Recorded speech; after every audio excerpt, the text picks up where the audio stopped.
Thank you. I'm honored, first of all, to be here. Thank you, Kent. Thank you, Brian. Thank you, Catholic University of America, for having us.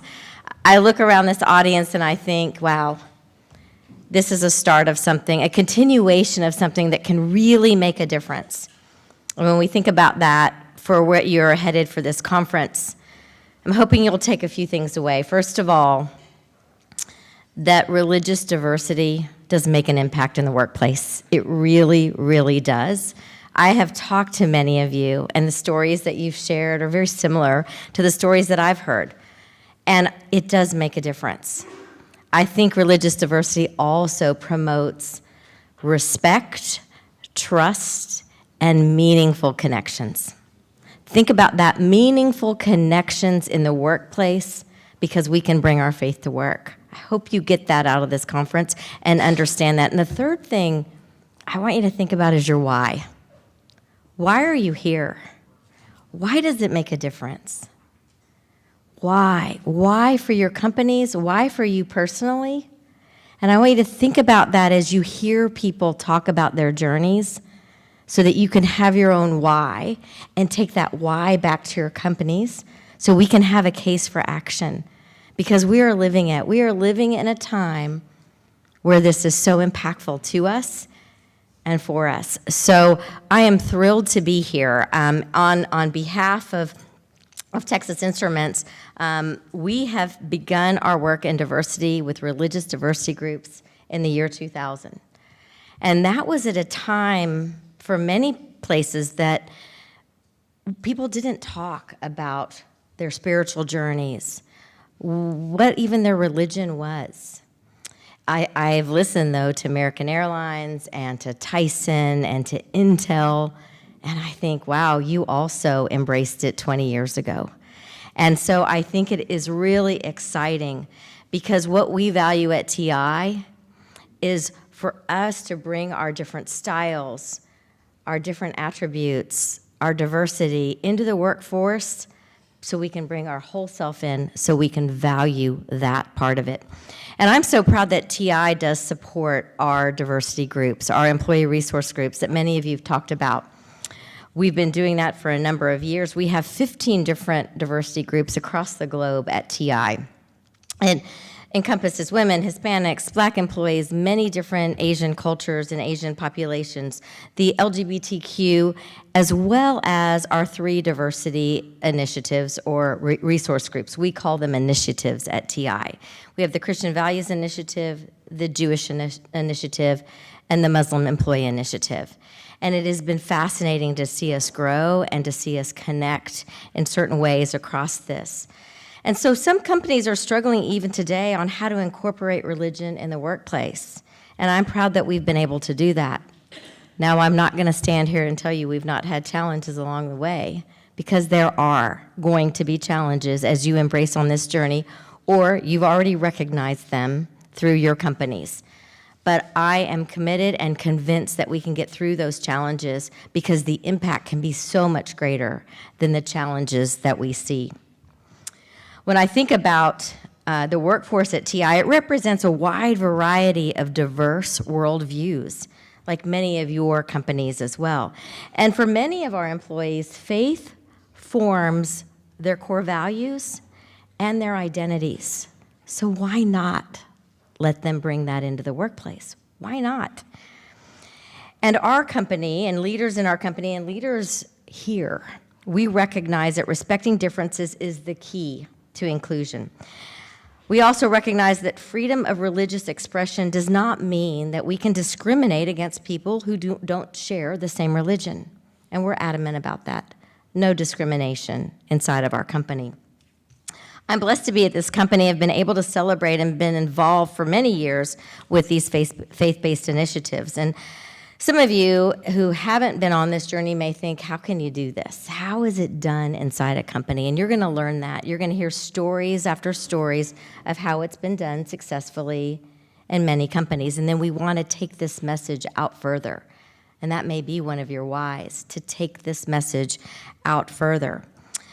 Because I think that the world says there's lots of cynicism and there's lots of distrust, and everything that we read and see focuses on that. Why are we focused on that? We need to focus on being inclusionary and looking around this room and having these meaningful conversations about what we do. It gives me hope that in our companies, we don't have cynicism and distrust because we value our employees and we value their differences, but we also move to find out where we're similar. And I think that's really, really exciting because we can create an environment that we can learn about each other. You've all, or some of you have heard, seek to understand and then to be understood.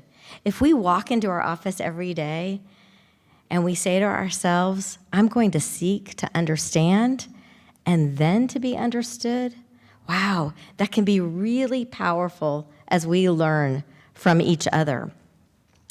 I think about our 3 religious diversities and how we come together each year, together and separate.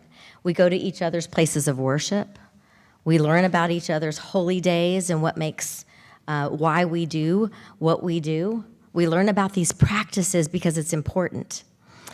Recently, actually, it was at our May event at TI. I realized it was right in the middle of Ramadan.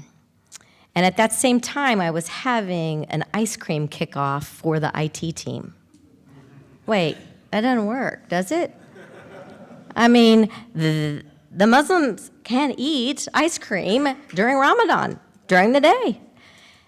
Wow, I didn't really think about that. So what did I do this year? I went back to my calendar. I asked my great admin, I said, I need you to find out when it is in 2020, and we won't have our ice cream kickoff during that time. This is how we need to seek to understand. And then we've had rich discussions on what does that mean? Why do you do that? Tell me what the practice is and why it's important to the tenets of your faith.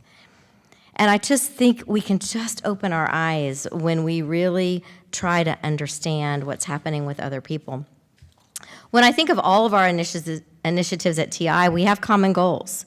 We have common goals to collaborate and have a respectful, inclusive culture. We want to cultivate our talent and empower people, and it's a great message to go out to university campuses and to talk about diversity and inclusion at your company, to be able to say we have faith-based initiatives, or that we have all kinds of diversity employee resource groups at our company. It is a recruiting tool for us that we need.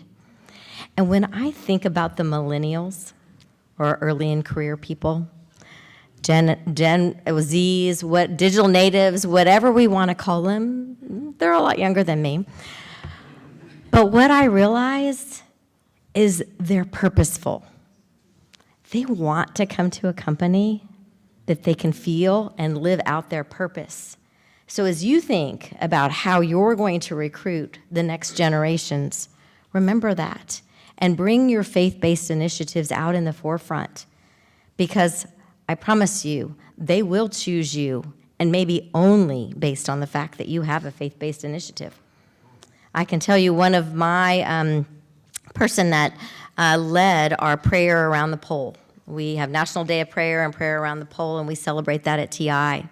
And at all the different sites around our nation, TIers gather and pray around the pole.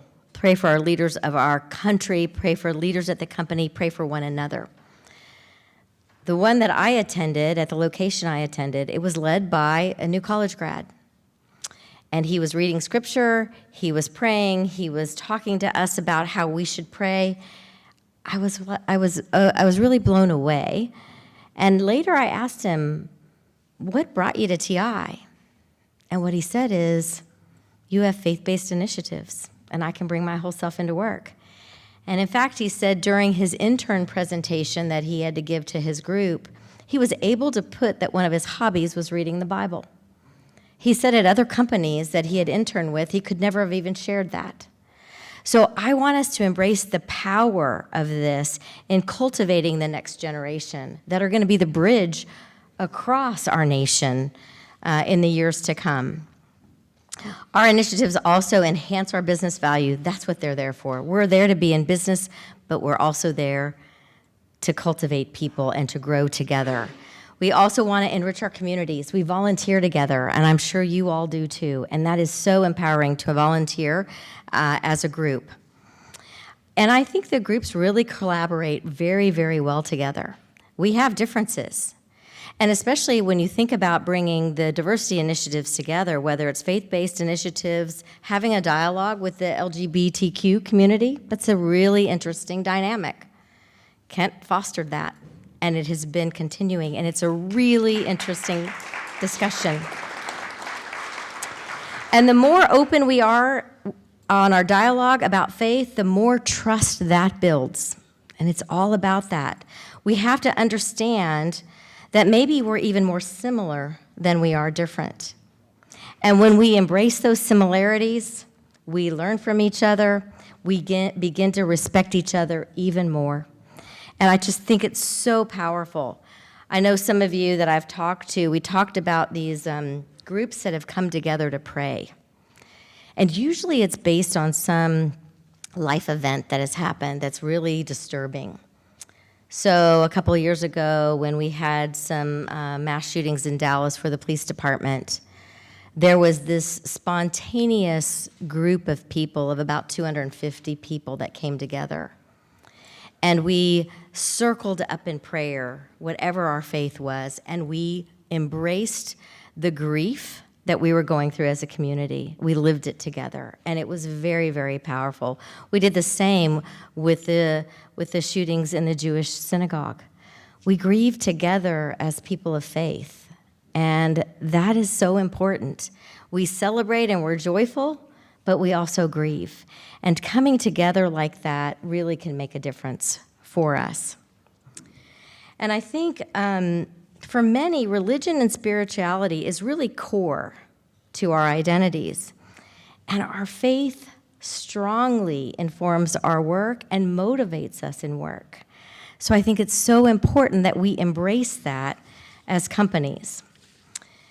And if we don't, people will often feel devalued and stifled. And so at TI, we respect religious differences and understand how collaborating across these faith communities can build this very inclusive culture where employees can be themselves and feel like they can bring their whole self into work. You're going to hear that during this conference from so many people. It's interesting, Kent mentioned that I was led an integration out in California. And as I was there for 3 years, I befriended a taxi cab driver. He would pick me up at the airport and take me to my condo, and I trusted him, and we talked about our faith. And he's a Sikh. And so I'd ask him about what his prayers were like, and he'd talk about, what does your Bible say about this? And we'd have these rich, enlightening discussions about faith. Now, this is a taxi driver that we just became friends over faith. And so one day he had to take me to California, to San Francisco, and it was a longer drive, and he said, do you mind if I put my prayers on in the car while we travel? I said, no, I don't mind at all. I'm interested. I'm interested in what's important to you. And so it was a really great bonding, but unfortunately, he actually had a massive heart attack and died while I was living there. And I had called him, and his brother answered, and his brother had to tell me the bad news, and I decided that it was important for me to pay my respects to the family. So I went to the funeral. I had never been to a funeral for a person of the Sikh faith. So I called one of my colleagues in Dallas, and I said, what should I expect? And he told me what I should expect. And then that bridged the conversation with my colleague about his faith. And that colleague is a very close colleague of mine now that I'm back at in Dallas. And he's going through some really challenges with a family member that has been diagnosed with cancer. And so we've been talking about how we could support him. How can I support you? He says, I want you to pray for me. And so when you think about sharing those kinds of meaningful relationships where you feel so connected, that they can say, please pray for me, I thought that's the least I can do, is what I say. And so I just think it's so important for you to get to know people and to let people know who you are and to live your faith and be that light. I think sometimes as I'm the executive sponsor for our Christian Values Initiative, and I like to attend as many of the events as I can. And sometimes my calendar gets busy, just like each and every one of yours. And I find that I need to go to this, but it's a burden. It's a burden because of time. And I felt that way last Easter. I went to the Easter praise and worship. It was a burden for me to go. I walked in there saying, I've got a zillion other things I need to be doing, and this feels burdensome. I walked out of there going, wow, I have been so blessed. And it wasn't a burden. My burden was removed by my group of, they didn't need me, I needed them. I needed them. And as we were singing praise and worship songs in a conference room at Texas Instruments, okay, there was another conference room next to us, and they're like, what's all that racket? And they didn't call it, it was a joyful noise, I promise. They came out, and they say, what's going on there? And I said, we're having our Easter praise and worship. And there was a whole nother group of people that were moved by the fact that we could do this at our company. I encourage you to do those things. You will find that they will make much more difference than you ever imagine. And remember, for me, it became about me. I needed them. So it's exciting to see how you can touch other people and how you can make a difference at your company. Recently, when I travel around the world, I go visit some of our factories. And I went to one of our factories that we had acquired. And I met with the Christian Values group there.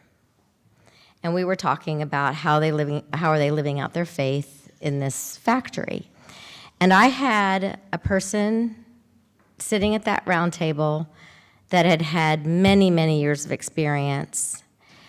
Grown man, tears in his eyes, he said, we are so thankful that we can worship freely at Texas Instruments. We couldn't do that before. It didn't feel like we could do that before, and now we can. And you, TI, you've made a difference. I want you to be able to do that at your companies. I want you to think about how you can do that at your companies and determine what is your why, because that why is those people around the table that you're going to make a difference in their lives when you least expect it. God works in wonderful ways that we won't ever know fully. Let's use that. I encourage you to continue to have open and honest conversations. This is tough stuff, but have those open conversations and general understanding, because when people can bring their whole selves into the workplace, they can do extraordinary things. Extraordinary. Ordinary people can do extraordinary things when you let them bring their whole selves into work. So I am excited to think about where we're headed. I'm excited to continue to listen to the dialogues that you all are going to be sharing. I want you to remember to think about how religious groups can make an impact in your business, because I believe they can.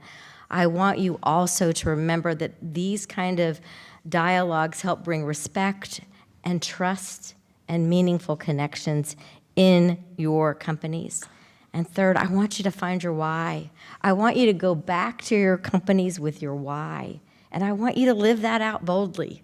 I'm not saying it's going to be easy, but I want you to live that out boldly so we can make this world, this nation, a better place through our companies and through faith-based initiatives such as we have here in this room. So thank you very much.